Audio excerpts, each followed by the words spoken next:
Olá, amigo do canal Medicina Integrada, bem-vindo a mais um vídeo. Vamos iniciar agora a nossa videoaula número 4 de Fisiologia Humana, Fisiologia de Membrana do Nervo e do Músculo, tá ok? Pegue seu caderno, faça suas anotações, para que no final do vídeo você possa ter seu resumo em mãos, que essa é a finalidade dos vídeos aqui. Líquidos extracelular e intracelular. Note que o líquido extracelular contém grande quantidade de sódio, mas somente pequena quantidade de potássio. O oposto é exatamente válido para o líquido intracelular. O líquido extracelular contém grande quantidade de íons cloreto, ao passo que o líquido intracelular contém quantidade pequena. Barreiras lipídicas da membrana celular e as proteínas de transporte da membrana celular. Essa membrana consiste quase que inteiramente em uma bicamada lipídica. A bicamada não é miscível nos líquidos extra e intracelular. Em sua maioria, as substâncias proteicas, por essa razão, podem funcionar como proteínas transportadoras. Diferentes proteínas funcionam de modos distintos. Algumas contêm espaços aquosos, permitindo o livre movimento da água e íons, proteínas de canais e transportadoras. Difusão e transporte ativo. Ocorre dois tipos de difusão e transporte ativo. A difusão significa o movimento molecular aleatório de substâncias através dos espaços intramoleculares da membrana ou em combinação com proteína transportadora. A energia causadora da difusão é a energia cinética.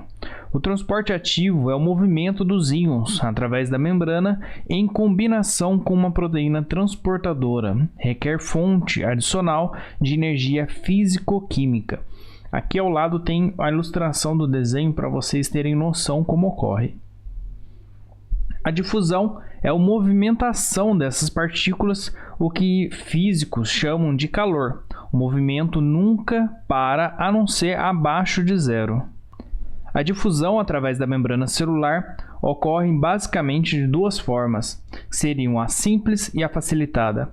A simples é o movimento cinético através da membrana sem alteração com a proteína transportadora, pelos interstícios da bicamada lipídica no caso da substância que se difunde ser lipossolúvel, pelos canais aquosos que penetram por toda a espessura da membrana por meio de proteínas.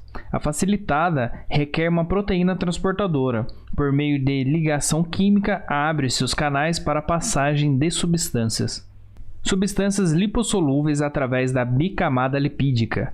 Fatores mais importantes que determinam quão rapidamente a substância se difunde pela bicamada lipídica é a lipossolubilidade. Moléculas de água insolúveis em lipídios. Ainda que a água seja extremamente insolúvel em lipídios da membrana, ela passa com facilidade pelos canais das moléculas de proteína. As comportas proteicas, como ela ocorre? Os poros são compostos por proteínas integrais da membrana celular.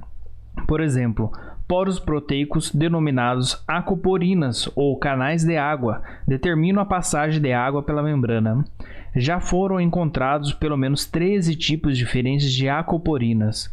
São seletivas às substâncias, porém ser abertas ou fechadas por seus sinais elétricos e químicos. Então tem que ter uma relação para ela abrir e fechar.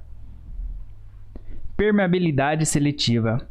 É quando o canal, por meio de carga elétrica ou química, como referi anteriormente, seleciona quer passar quem não passa.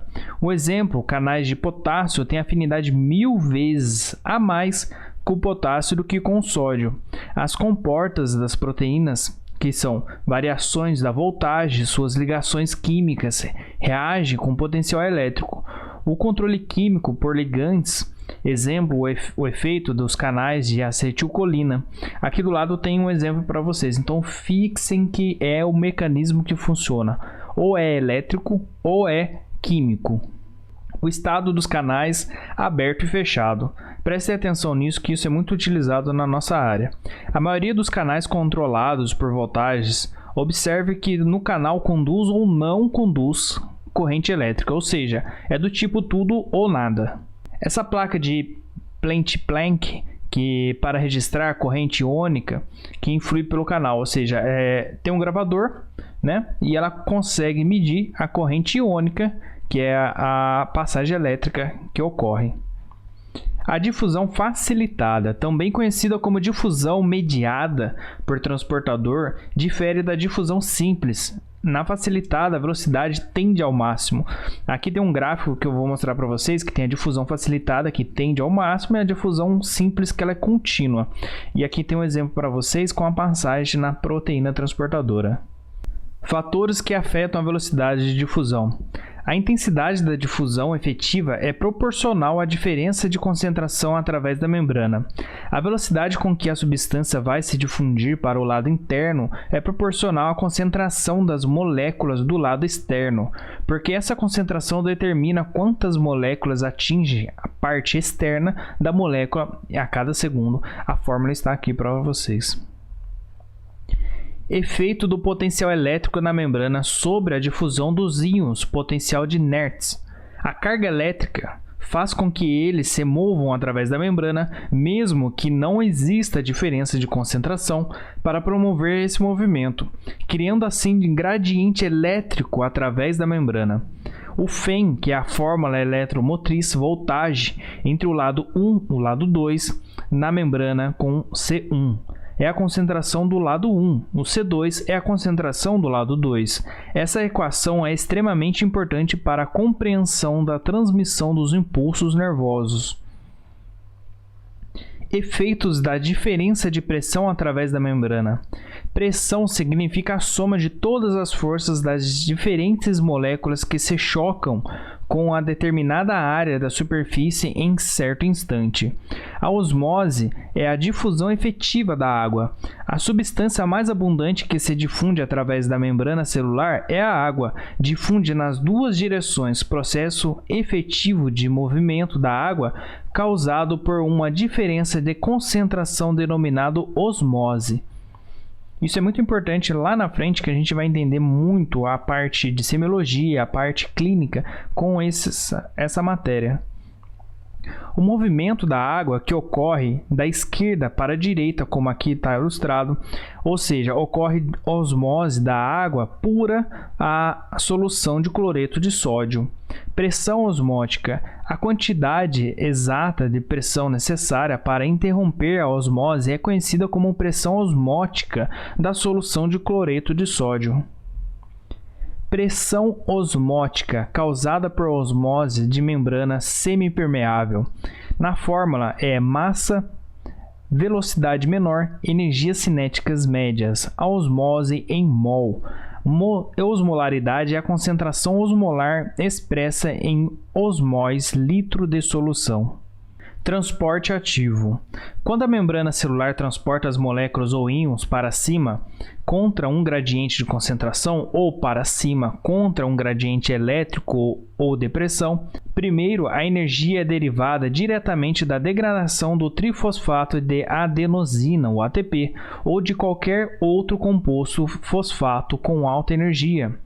Secundário, a energia é derivada secundariamente da energia armazenada na forma da concentração iônicas de substâncias entre os dois lados da membrana. Uma observação: nos dois casos depende de proteínas transportadoras. Bomba de sódio e potássio. Fixe bem isso.